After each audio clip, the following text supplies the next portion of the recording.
Okay. You may proceed, Mrs. Esparza. Good morning, Your Honors, and may it please the court.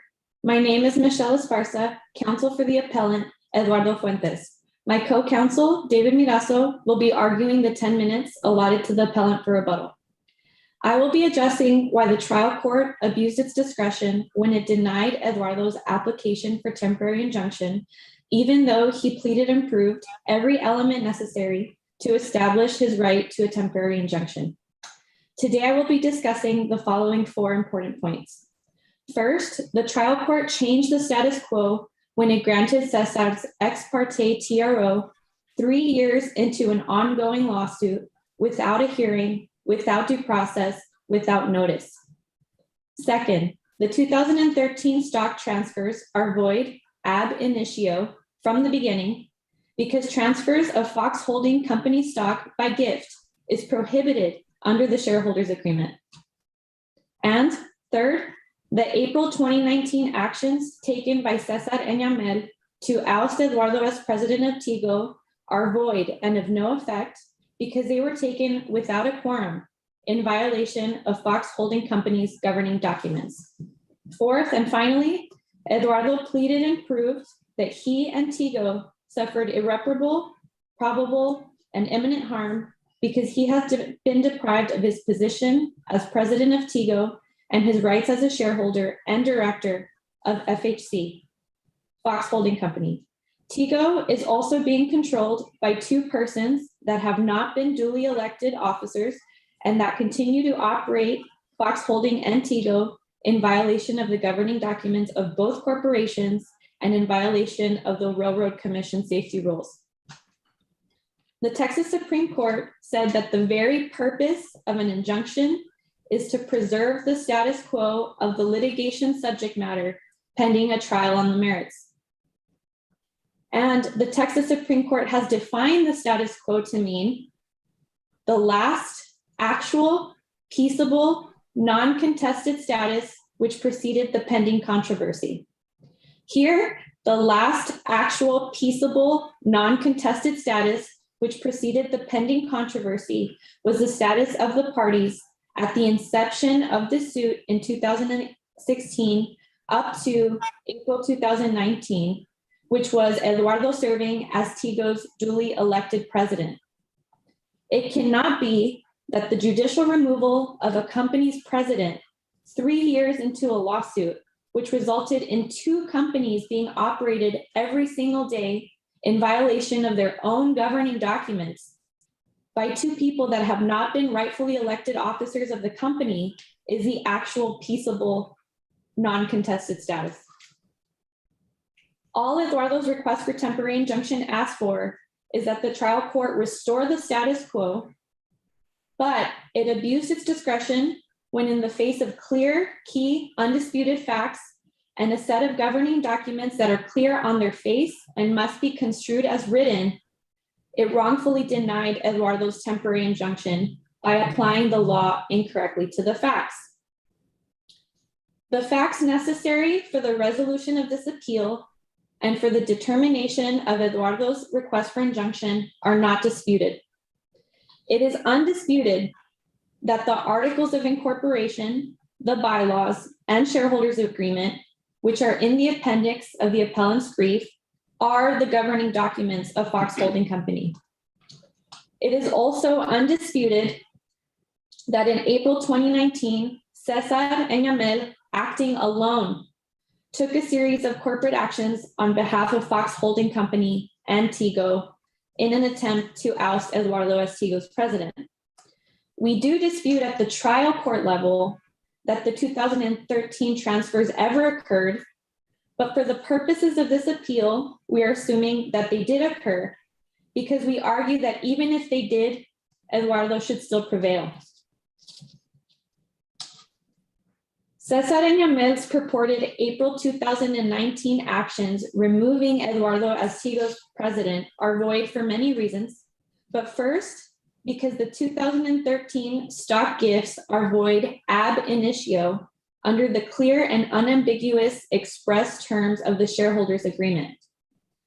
Cesar and Yamel claim that they had the authority to take the April 2019 corporate actions to oust Eduardo because in 2013, their father, Mr. Fuentes Varela, allegedly gifted CAFSA's interest in Fox Holding to himself, then in turn gifted that interest in equal shares to his 4 children, supposedly giving Cesar and Yamel together a majority interest in Fox Holding Company. However, the Fox Holding Company shareholders agreement does not permit the exact type of gift transfers they allege occurred in 2013. The shareholders agreement is unambiguous, is clear, is dispositive. It should be enforced as written, and it says the following. Rule number 1, transfers are not permitted except as expressly authorized in this agreement. Rule number 2, if a transfer that is not authorized by this agreement is attempted, it is void ab initio, as though it never happened. So what is a transfer of shares permitted under the shareholders agreement? There is only one permissible transfer of shares under the shareholders agreement. Mrs. Esparza, I'm just going to interrupt you for a minute. So let's assume for the moment, hypothetically, that your points 1 through 3 are valid. And let's say, hypothetically, you have a probable right of recovery, or your client does, excuse me. The sticking point for me is the irreparable harm. Explain to me how the award of damages ultimately, should your client prevail, I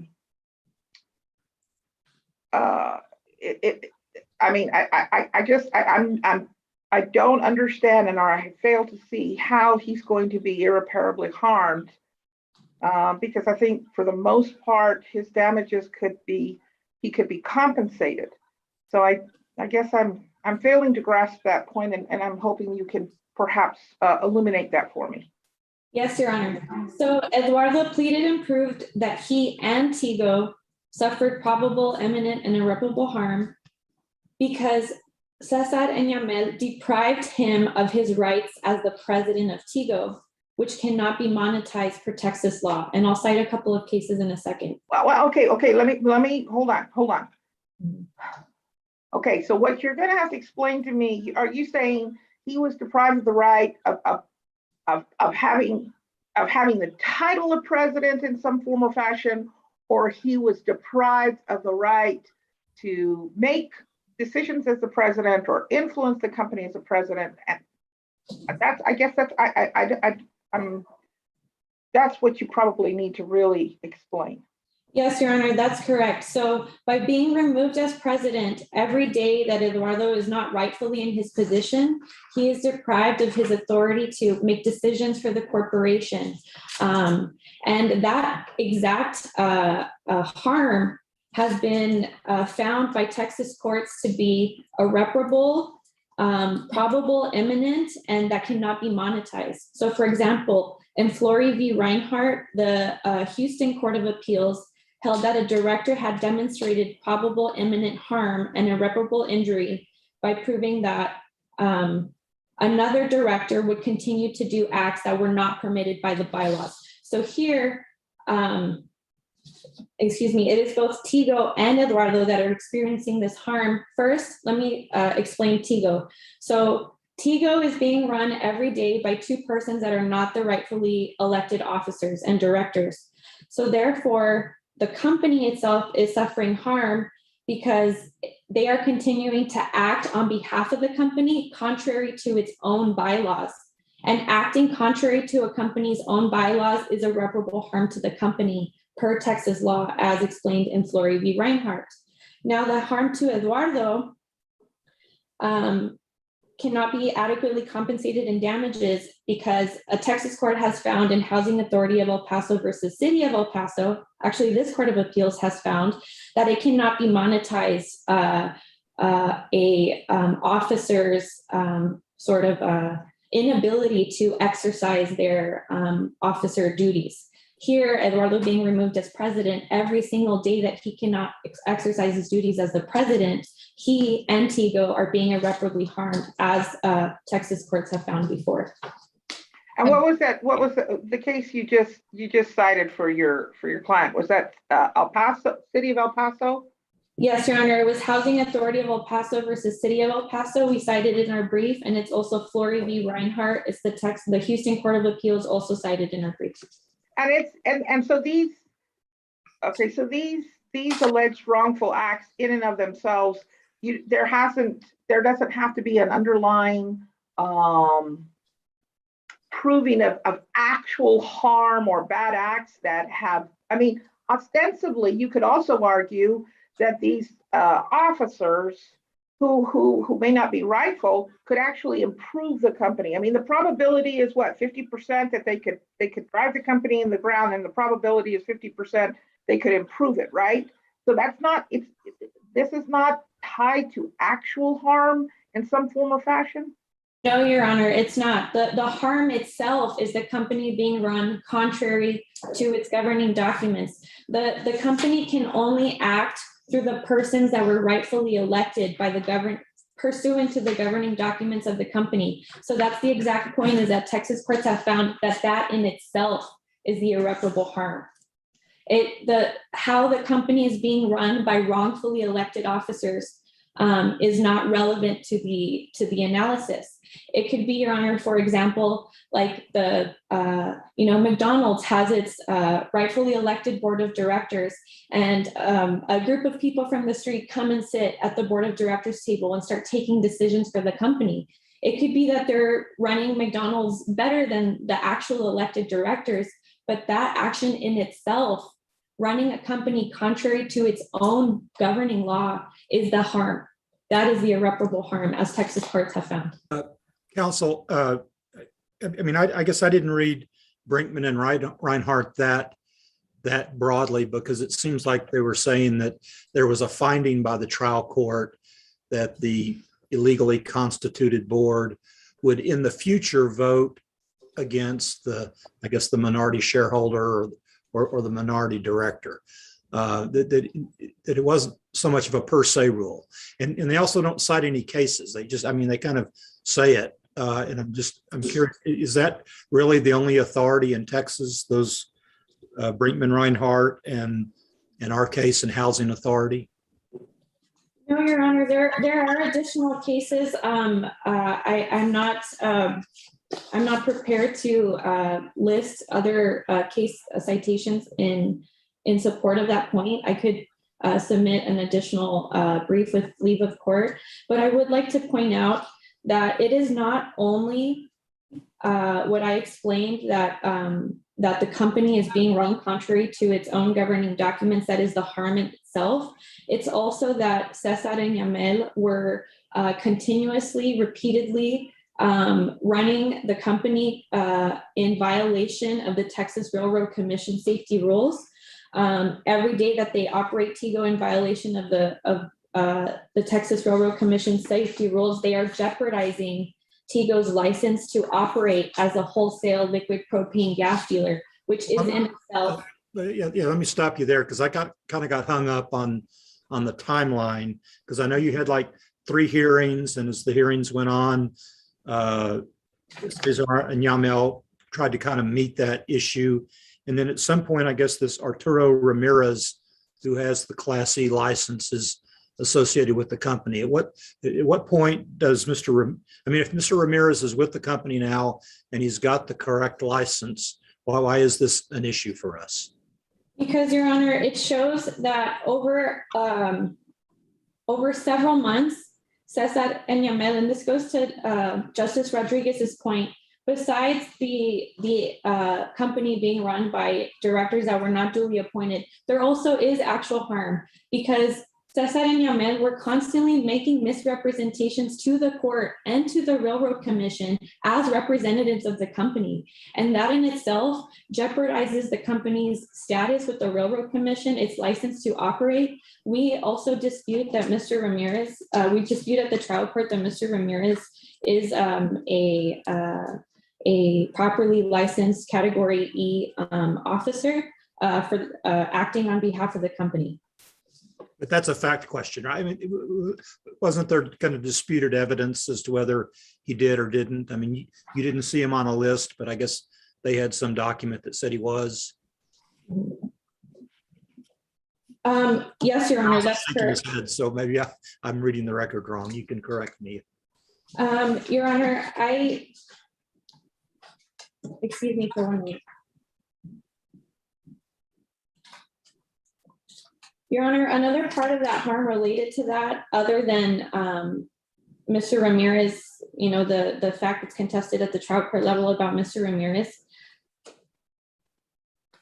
Cesar and Yamel had an absolute duty every single day that they did not have a Category E licensed representative to cease operations on behalf of the company. So even though they eventually, according to their version,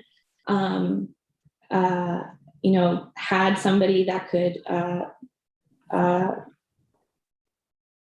work as a qualified Category E company representative, all of that time constituted an imminent danger to the company, as I said, because they had an absolute duty to cease operations.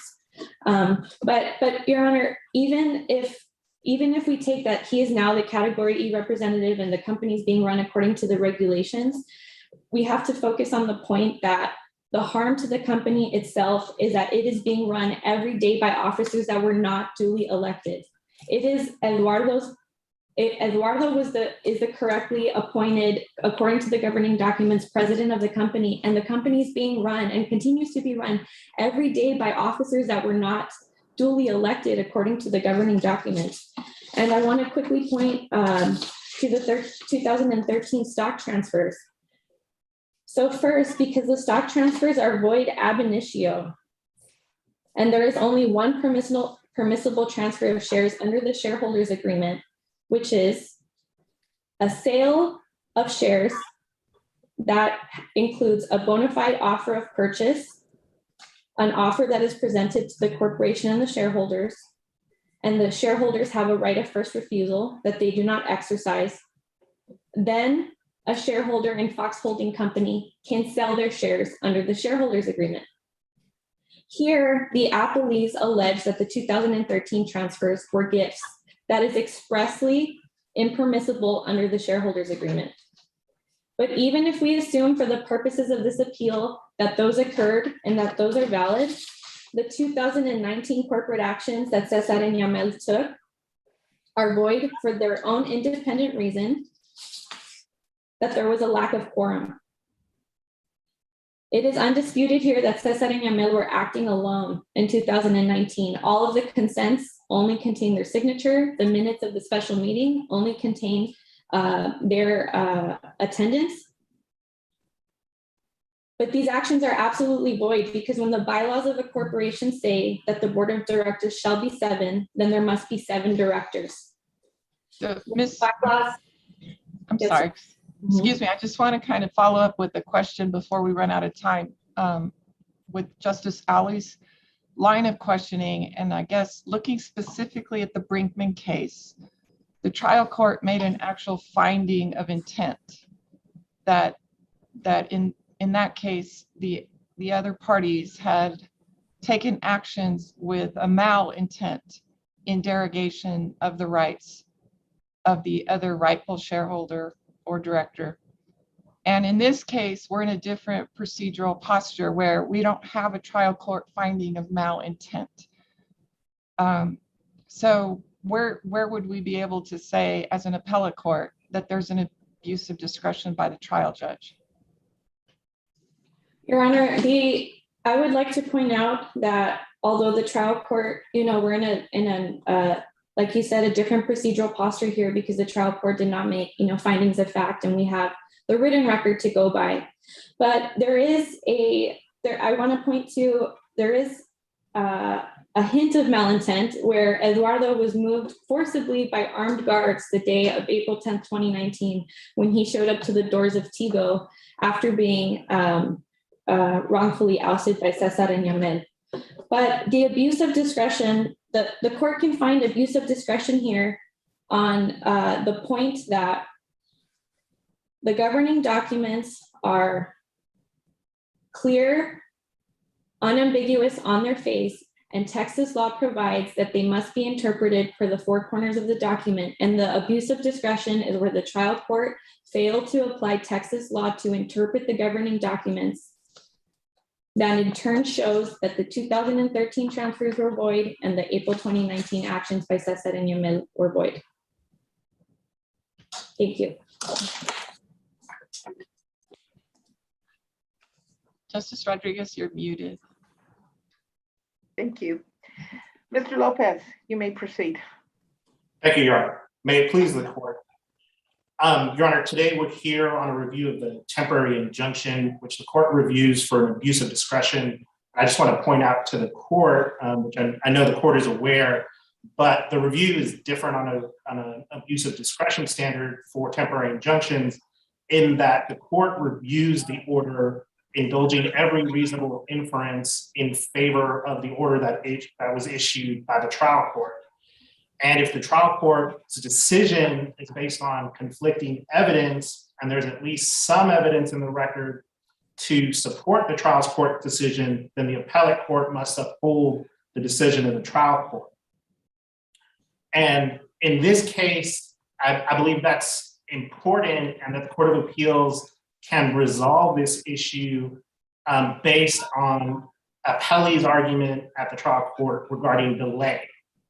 The record shows that the switch in management of the corporations occurred in April of 2019. I believe there was a temporary restraining order that was issued on April 10th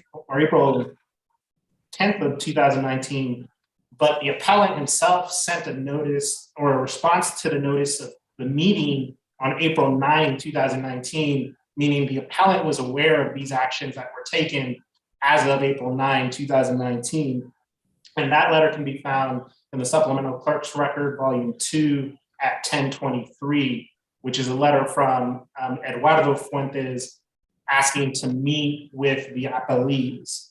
And then it is correct that the TRO was issued by the trial court, which prevented Eduardo from accessing the premises of the company, but also destroying any corporate property or taking any funds.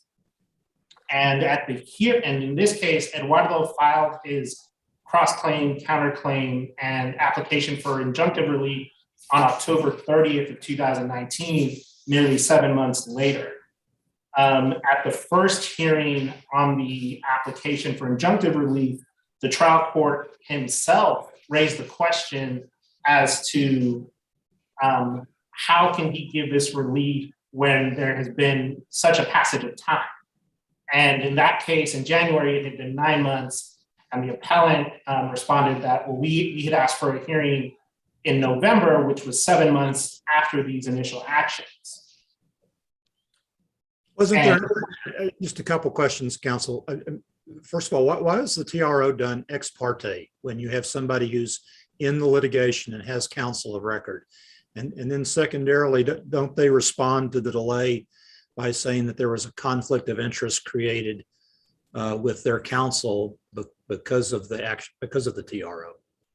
They do, Your Honor, and I believe, and I don't believe that it's present in the record as to why the TRO was done ex parte. I believe it would be to prevent exactly what was asking for, the destruction of corporate records, transfer of monies, and I believe that would be the issue. But I don't believe that it's anywhere in the record as to why the TRO was done ex parte. And as far as yes, there was a conflict of interest with the attorney that was raised by Eduardo.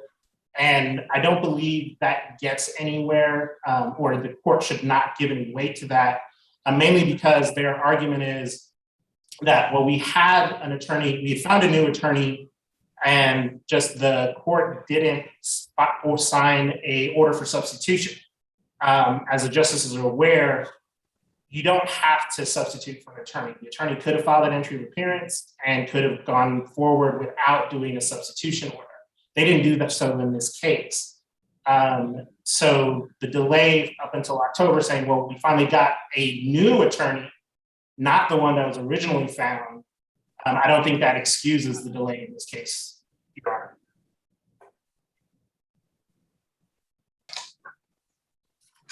And so based on that, or based on the posture that this case is, in that there was no findings of fact or conclusions of law, the court could have based its decision to deny the request for injunctive relief on the delay issue alone.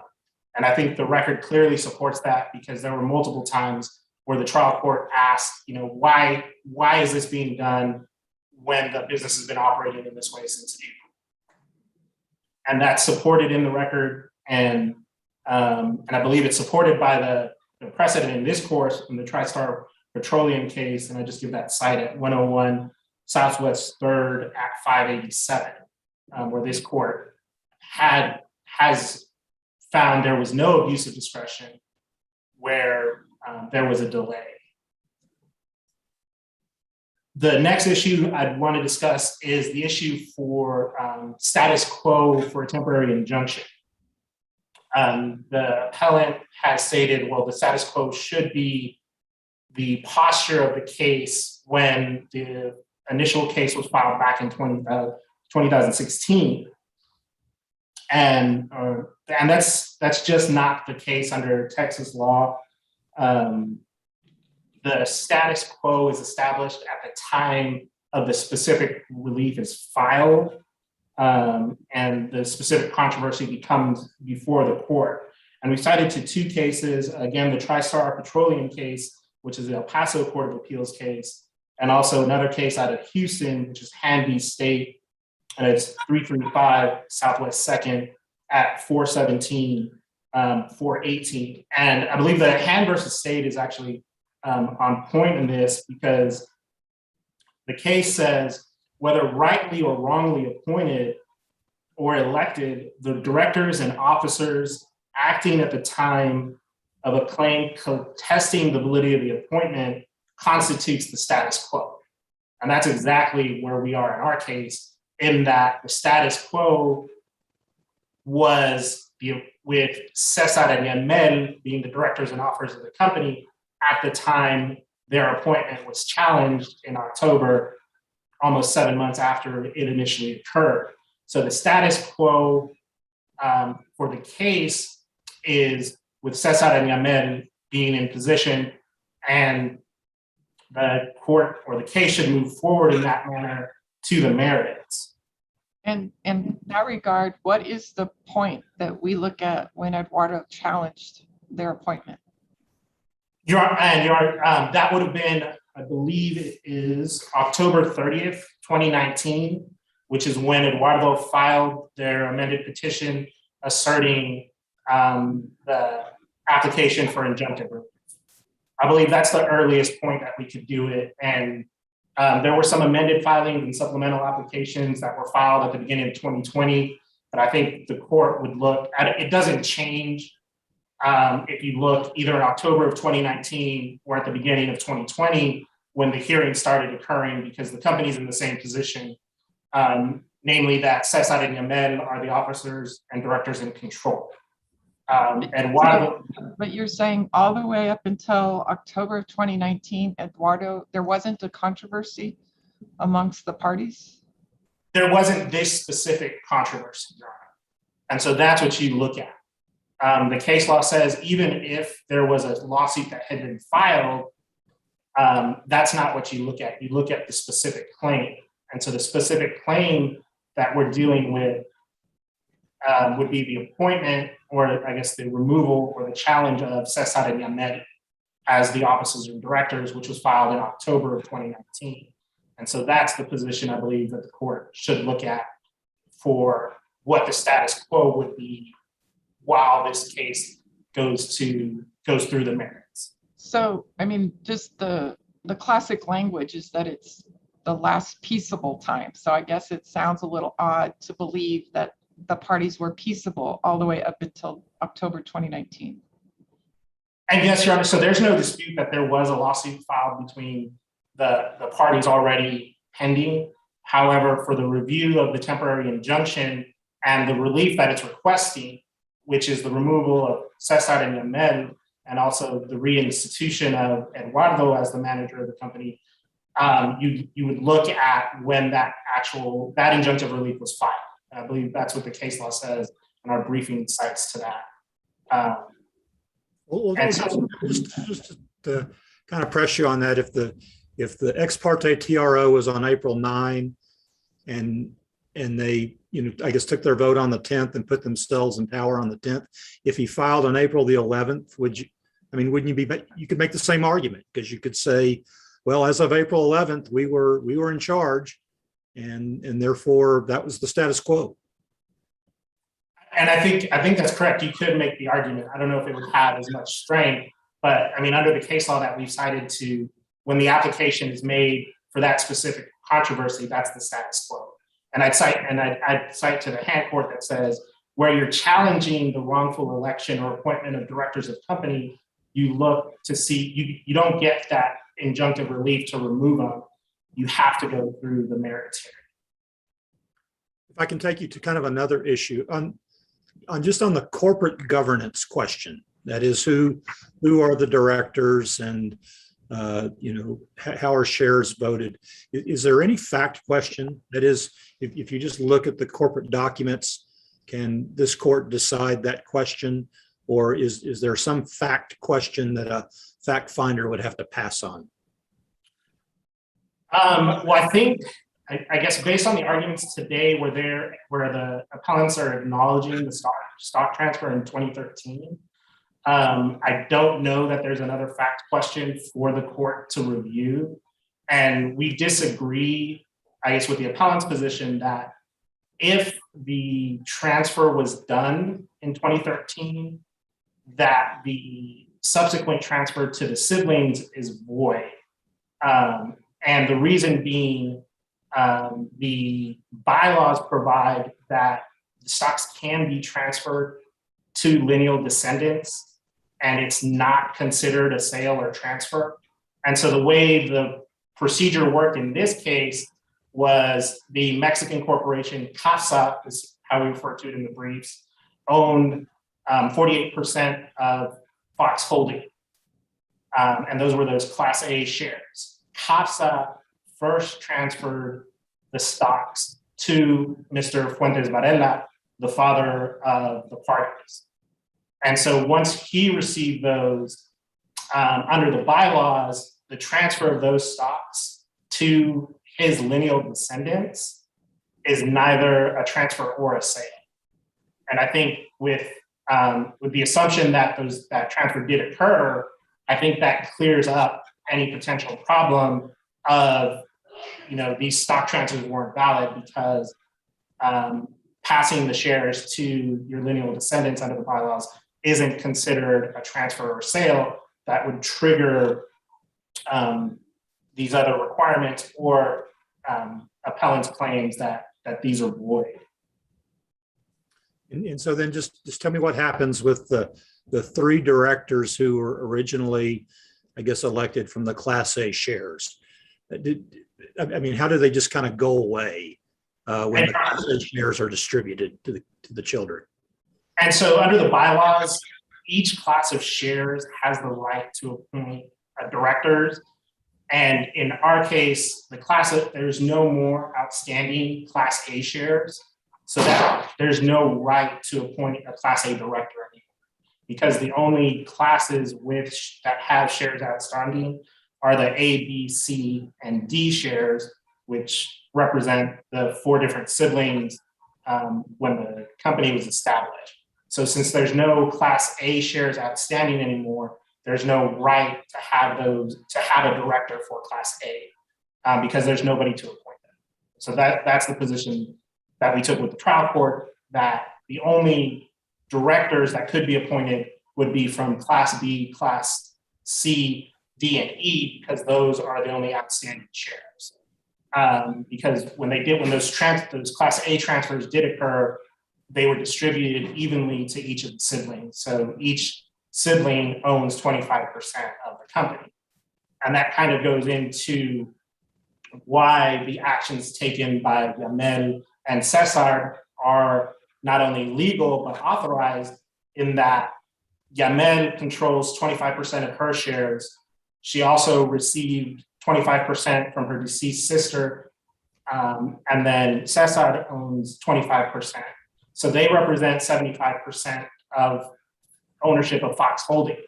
And under Fox Holdings bylaws, any action that could be taken can be taken without a notice, without a meeting, as long as the number of shares that could authorize those actions are in agreement. And so here, Yameli and Cesar clearly have that ability, being the owner of 75% of the shares of Fox Holdings. So assuming that we disagree with you on one of those points and believe that the corporate documents show that, one of these votes were void ab initio, we still have to get to the irreparable harm. And so I wonder if you could kind of address that, and mainly from the standpoint of dilution of Eduardo's voting rights on the board. In other words, you have a board and you've changed the number of members, his voting rights have kind of been diluted, at least in the city of El Paso case, or the housing authority kind of suggests that would be irreparable harm in and of itself. Can you address that point, please? Yes, Your Honor. And so for irreparable harm on the dilution of shares, I don't believe his position has been diluted because the outstanding shares were consolidated from Class A into the 4 other groups equally. Now, there's a difference of the result in that he may have been able to convince Class A to side with him, whoever that director was, but I don't think there's been a dilution of his percentage of shares, because you went from 5 different voting classes to 4, and that the subtraction of the Class A was distributed equally between the remaining 4 classes. I mean, he may, and I believe the argument would be that he may not like the result, in that the other 75% of the companies are opposed to his view of how it should be run, but I don't think that dilutes his voting ability. And so I think that's how I would address it. And also on the irreparable harm portion, addressing Justice Rodriguez's question, I believe it's correct, and we briefed the issue that the majority of the irreparable harm that was alleged by the appellant was this loss of sales, loss of potential operating activity, and also Eduardo had asserted that he's not getting his salary anymore. But all those damages, all those categories, they can be quantified, and you could get a money judgment if they were able to show that there was a loss of sale. Lost profits are a common theory of recovery, same as lost wages. And along those lines, we presented to the trial court that, in fact, the company was operating better. The affidavit of Yamel Fuentes and Armando Lincoln support the fact that while the company was operating under Eduardo, he had a Pemex contract canceled. There was a $1.25 million demand and an additional $250,000 demand from Pemex to be paid. There was a $1.2 million demand from some refinery suppliers that hadn't been paid, and they were threatening to cut off supplies to the company. And all that was remedied, or has been remedied, once Cesar and Yamel began operating the company, and that's before the court, and it was before the trial court. And Your Honor, we cited to a couple of cases just on the issue of whether this potential illegal operation could support a claim for irreparable harm. And we cited to the Benefield versus State case, which is 266 Southwest 3rd at 30 and 31, which holds that fear of the possibility of a future injury is not sufficient to support the issuance of a temporary injunction. And in that case, there were allegations that a nonprofit could lose its federal funding because it wasn't meeting the requirements, and that those allegations weren't sufficient to support a finding of irreparable harm. And I think we have that also here in this case, where Cesar and Yamel did present evidence to the trial court that they were attempting to meet with the Railroad Commission findings. And Justice Ali, I believe you pointed that out. There was some paperwork filed that I believe the morning of the last hearing, an exam had been taken and a proper certification had been obtained. And lastly, just at the closing, I don't think with the conflicting evidence that's been presented to the trial court, there isn't grounds to find an abuse of discretion because the trial court could have believed the evidence presented by the appellees. Thank you.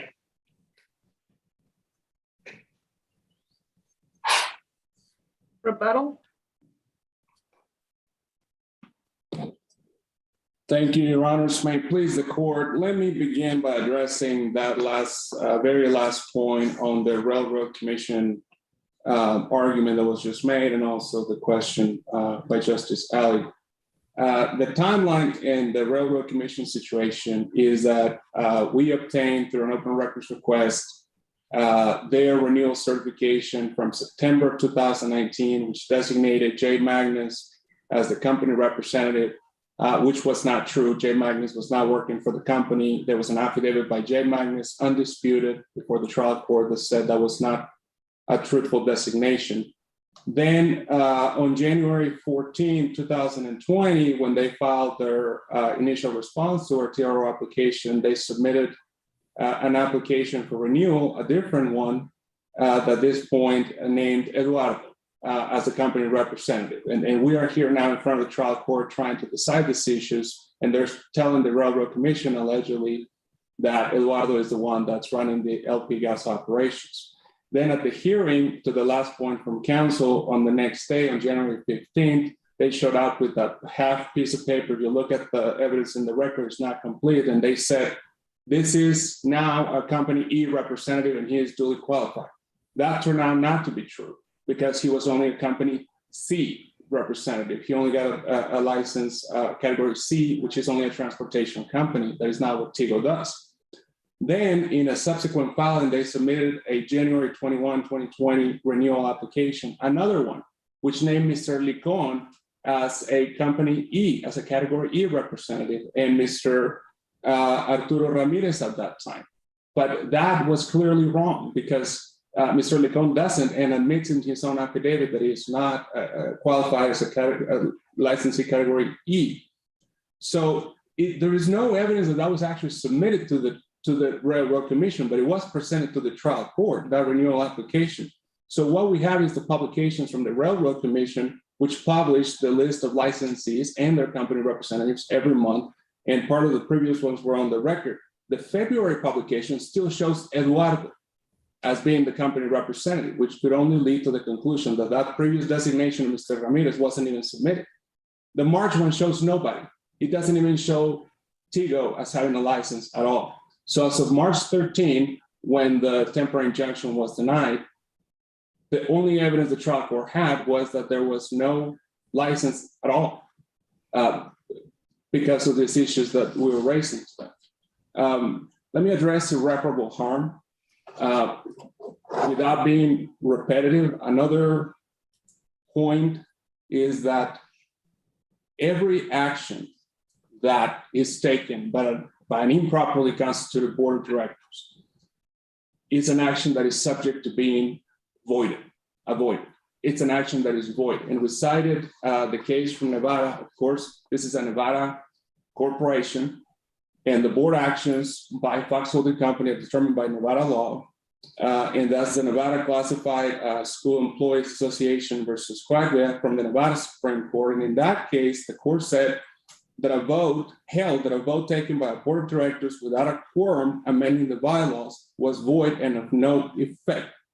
The consequence of not having a properly constituted board is that any action that they take is void. the board is the governing body of the corporation. The officers are only delegated power from the board. So the power that has been delegated to Yamel Fuentes to act as president, the power that has been delegated by the board to Cesar Fuentes to act as vice president and treasurer is a power that the board doesn't have because their actions are void. It's an improperly constituted to the board. And for that reason, every single one of these cases, whether before trial, after trial, in the middle of trial, finds that actions taken by a board without a quorum are void.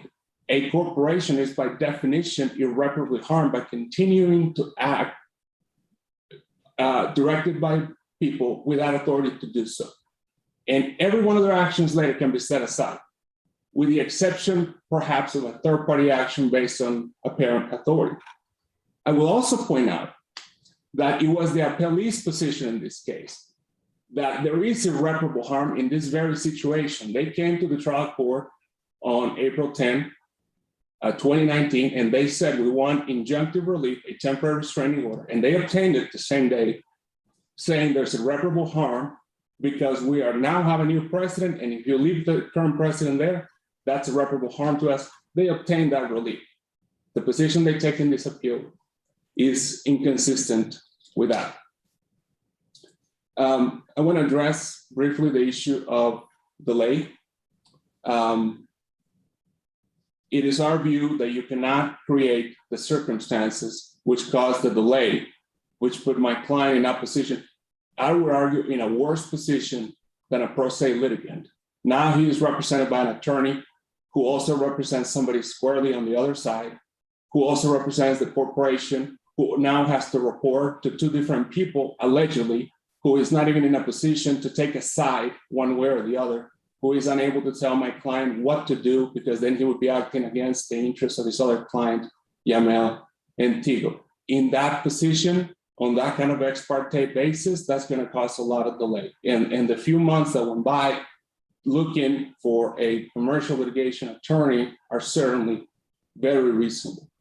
With respect to the status quo, there was evidence in the affidavit of Mr. Fuentes, Eduardo Fuentes, that he was physically prevented from entry at his own premises following the temporary restraining order by armed guards. That is by definition not peaceable. That is the only status quo, the new status that was created. That is not the status quo. That is not peaceable. And he certainly was never in agreement with it. And that cannot be what remains throughout this case. There is no such thing as adversely possessing a board seat that you're not entitled to hold, or a president seat that you're not entitled to hold. If the court believes the argument from the appellees, then so long as you usurp power of a corporation for a long enough period of time, then you get to stay and it's not a problem. That shouldn't be the case. I want to clarify one point with respect to whether the transfers in 2013 are disputed. So we made it clear in the brief, and it is our position to the trial court that those transfers never happened. We believe the signatures on those documents are forgeries. We believe those documents were produced by the other side. We believe that there's all sorts of wrongdoings with those 2013 transfers. What we are saying in this appeal, and we were saying to the trial court below, is that you do not need to decide that fact issue to decide the appeal or to decide the injunction, because if you assume that those documents were in fact signed and they're genuine by who they say they were signed by back in 2013, it is undisputed that they were not signed by my client, Eduardo Fuentes. They're not contesting that. They say that in their brief, okay? And because they're not signed by Eduardo Fuentes, then we have to go and look at the shareholders' agreement to see if they're valid. They're clearly not. Those transfers are gifts that are not permitted. Mr. Lopez made a reference to the bylaws in connection with some sort of allegation that the bylaws permit transfers and that kind of thing. I'm unaware of any provision in the bylaws that says that. I'm unaware of any provision in the brief that argues that. And in any event, the shareholders' agreement is very clear that in the event of a conflict between the bylaws, it says that expressly, in the event of a conflict between the bylaws and the shareholders agreement prevails. I want to also answer and address one quick point raised by Justice Alley with respect to dilution and whether that's irreparable harm, because I think it is. Critical to that analysis and critical to that point is section 1.3 and 1.2 of the shareholders agreement. Section 1.2 sets out that the number of shares issued and outstanding shares that everybody has. And it says that each of the siblings have 120 shares of class B, C, D, and E stock respectively. And then it says this represents all of the issued and outstanding shares of such class of stock. Then section 1.3 says, except as otherwise provided in this agreement, the company shall not issue any additional shares of or options to acquire share of any class of stock of the company, nor shall the company reissue any shares of stock as held as treasury stock of the company without the prior consent of all shareholders.